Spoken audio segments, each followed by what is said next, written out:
Hello student, this is Vaishali Sharma और आज हम डिस्कस करेंगे आपकी सीटेट की सीडीपी में फिजिकल डेवलपमेंट को। ठीक है, फिजिकल डेवलपमेंट मोस्ट इम्पॉर्टेंट है। इसमें एक ही पॉइंट को आज मैं डिस्कस करूंगी। इस पे आगे और भी वीडियोस आएंगी फिजिकल डेवलपमेंट पर। तो इसमें जो मैं आज डिस्कस करने जा रही हूँ वो बेसिकली आपके मोटर स्किल्स को डिस्कस करूंगी। तो स्टार्ट करते हैं। मोटर स्किल्स, मोटर स्किल्स को हम हिंदी में क्या कहते हैं? गतिक कौशल। मोटर जो है उसका मीन होता है मसल से, कि जो भी हम काम मसल्स के थ्रू करेंगे वो हमारा क्या कहलाएगा? मोटर स्किल्स कहलाएगा। स्किल मीन्स टू से बार बार जब हम प्रैक्टिस करते हैं उस चीज पर फिर हम एक्सपर्ट हो जाते हैं, तो क्या है वो एक स्किल में डेवलप हो जाता है। तो बेसिकली मोटर स्किल्स क्या कहलाएगा? जो भी काम हम अपनी मसल्स के थ्रू करते हैं और प्रैक्टिस करने से हम उसमें मतलब एक्सपर्ट से हो जाते हैं। ठीक है, तो हम कह सकते हैं मसल से हम क्या क्या करते हैं। लाइक लिखना होता है, हम अपने हाथ से लिख रहे हैं तो क्या है? मसल्स का यूज हो रहा है। अगर हम दौड़ रहे हैं तब भी हमारी मसल्स का यूज हो रहा है। अगर हम तैर रहे हैं पानी में तब भी मसल्स का यूज हो रहा है।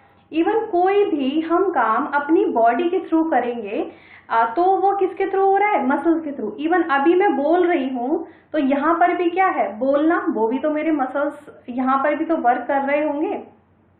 लाइक अगर मैं बात करते करते जो आईज अगर ब्लिंक होती हैं तो वो क्या है? वहां भी मसल्स है। ठीक है, कोई भी काम हम अगर अपने मसल्स के थ्रू करेंगे तो वो हमारे मोटर स्किल्स में आएगा। तो हम कह सकते हैं कि चलना, घूमना, दौड़ना, बोलना, लिखना, ये सारी चीजें इसमें क्या है? सभी में मसल्स का यूज होता है। ठीक है, तो अब हम देखते हैं मोटर स्किल्स। ठीक है, मोटर स्किल्स टू टाइप के होते हैं। फर्स्ट है आपका fine motor skills and second है आपका gross motor skills. Fine motor skill को हिंदी में क्या कहते हैं? इसको कहते हैं सूक्ष्म गतिक कौशल और ग्रॉस मोटर स्किल्स को कहते हैं स्थूल गतिक कौशल। ठीक है, अब यहाँ पर स्मॉल मसल्स कंट्रोल होते हैं। तो स्मॉल, फाइन को हम कह सकते हैं स्मॉल छोटा, और ग्रॉस को क्या कह सकते हैं? लार्ज बड़ा।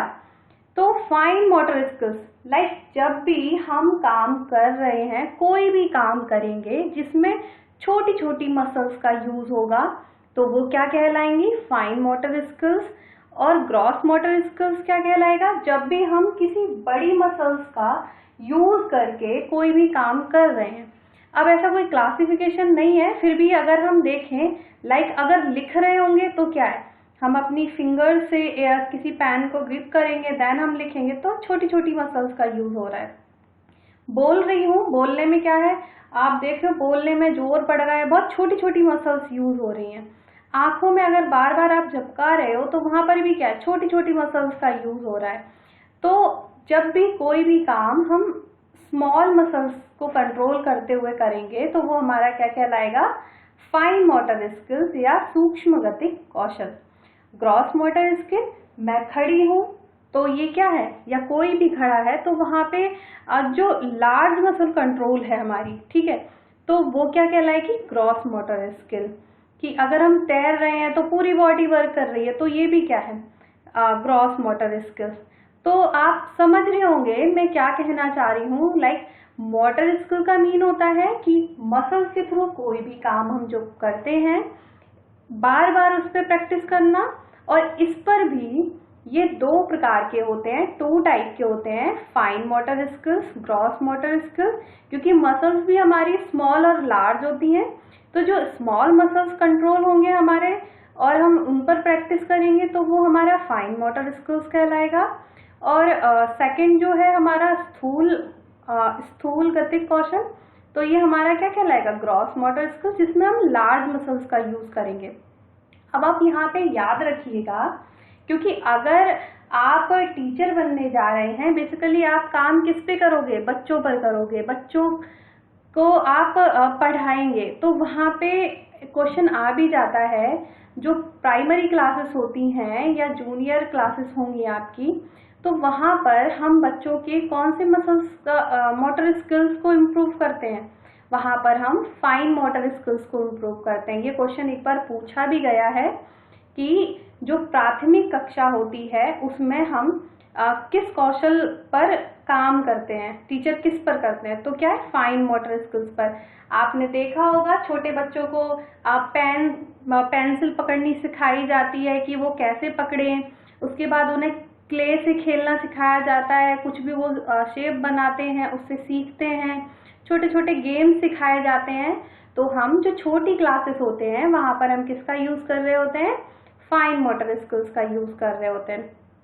अब ग्रॉस मोटर स्किल्स लाइक अगर आप डांस सीख रहे हो, अगर आप रनिंग कर रहे हो, या कोई भी ऐसा काम कर रहे हो जो आपकी बड़ी मसल्स को यूज करके हो रहा है, वो हमारा ग्रॉस मोटर स्किल्स में जाएगा। स्पेशली हम गेमिंग की बात कर सकते हैं, गेम्स में हमारे क्या है, दोनों ही यूज होते हैं। लाइक अगर आप क्रिकेट की बात करें, अगर आप बॉलिंग कर रहे हैं तो क्या है, वहां पर आपके ग्रॉस मोटर और फाइन मोटर दोनों की, बॉल को पकड़ना कैसे और उसके बाद दौड़कर फेंकना कैसे है, तो यहाँ दोनों का यूज होगा।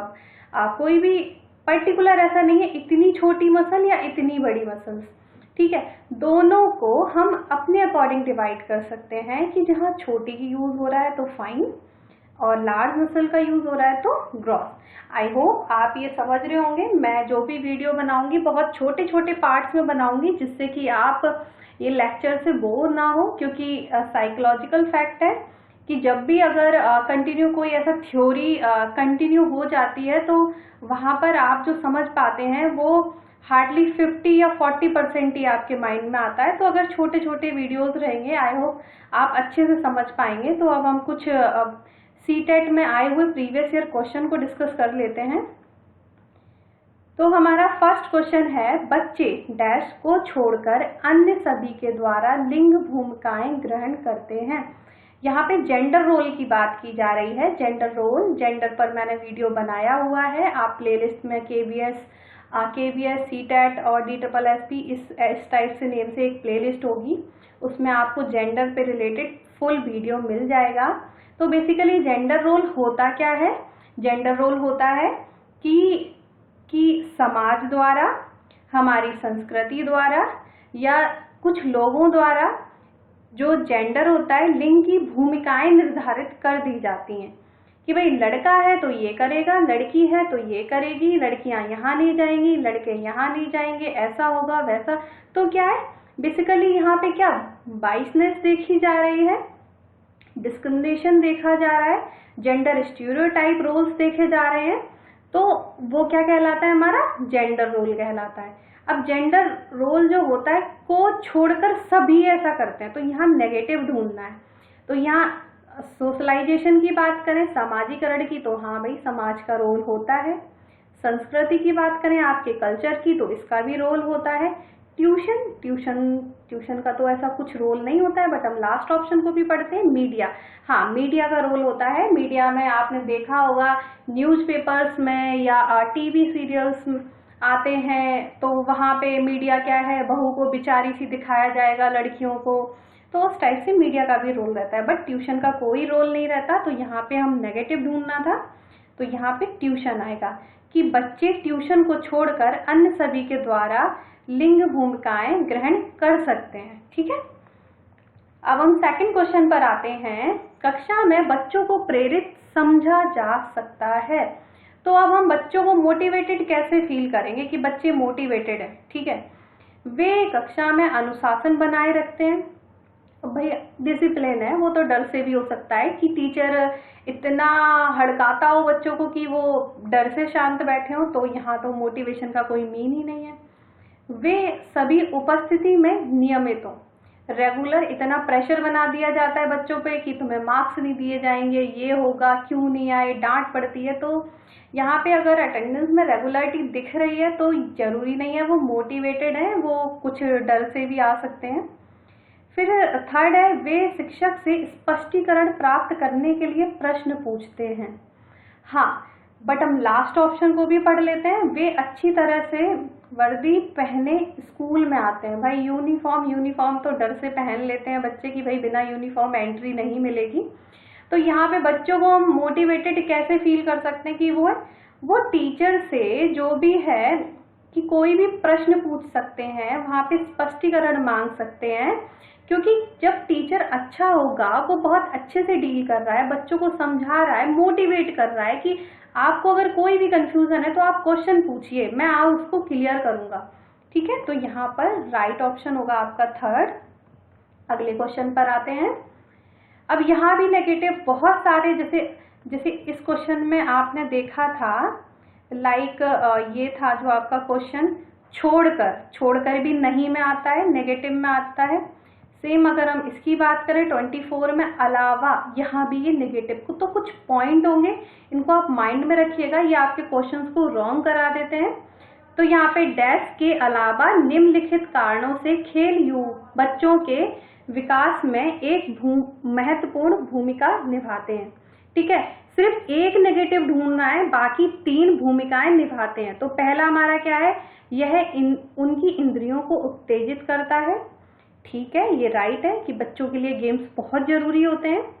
यह समय बिताने का एक सुखद तरीका है। भाई सुखद, बिना बात के मतलब सुखद तरीका, तो ये थोड़ा नेगेटिव लग रहा है, बट हम सभी ऑप्शंस को रीड करेंगे। वे नए कौशल हासिल करते हैं और सीखते हैं कि उन्हें कब उपयोग किया जाए। हाँ, बिल्कुल सही। वे अपने शरीर पर निपुणता प्राप्त करते हैं।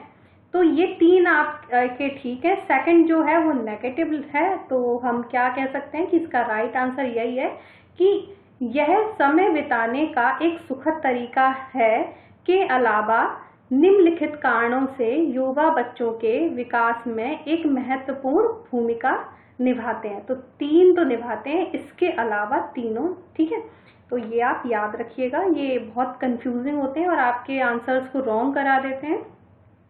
अब ये लास्ट क्वेश्चन है, निम्नलिखित में से कौन सा प्रश्न बच्चों को गंभीर रूप से सोचने के लिए आमंत्रित करता है।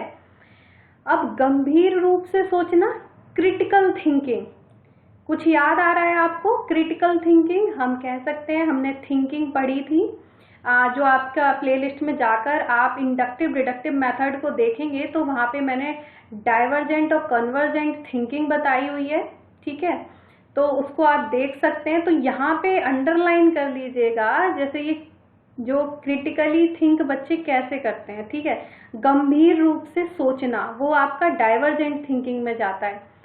पहला ऑप्शन है सही जवाब क्या है, तो सही जवाब ये ऐसा कोई भी क्रिटिकल थिंकिंग नहीं है कि ये तो नॉर्मल है, सभी बच्चे ढूंढते हैं कि भाई सही जवाब क्या है, टीचर ने बोल दिया इसका राइट आंसर क्या है, चाहे वो रट के बता दे या कैसे भी बता दे। आप इसी तरह की स्थिति के बारे में सोच सकते हैं। अब इसी तरीके की स्थिति, तो ये तो डाइवर्जेंट थिंकिंग में इतना नहीं आता है, क्योंकि इसी तरीके की स्थिति लाइक जो हमारा टॉपिक होगा बच्चे उससे बाहर भी जा सकते हैं, तो ये भी आपका नहीं होगा।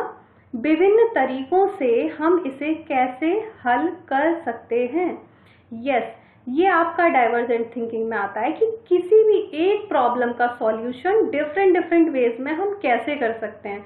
लाइक डाइवर्जेंट की बात करें तो एक रे आई और वो 10 हिस्सों में बट गई, लेकिन जो सेंटर पॉइंट था वो तो एक ही था ना। तो सेम प्रॉब्लम एक हो, उसके सॉल्यूशन मल्टीपल टाइप से हो, बट सॉल्यूशन भी एक हो उसका। ठीक है, क्वेश्चन एक है, उसको सॉल्व करने के तरीके अलग अलग हो सकते हैं और आंसर फिर सभी का एक ही। तो ये आपका क्रिटिकल थिंकिंग को प्रमोट करता है, डाइवर्जेंट थिंकिंग को प्रमोट करता है। तो राइट आंसर आपका थर्ड होगा। और 4 भी पढ़ लेते हैं, चलो। क्या आप इसका उत्तर जानते हैं, तो ये भी नहीं है। तो गंभीर रूप से सोचने के लिए आमंत्रित किसमें करेंगे, क्रिटिकल थिंकिंग बच्चे करें, तो वो है आपका राइट थर्ड। आई होप आपको जो मैंने एक्सप्लेन किया आपको अच्छा लगा होगा। फुल कोर्स आपकी KVS DSSB CTET एक प्लेलिस्ट है, उसमें है। Thank you so much.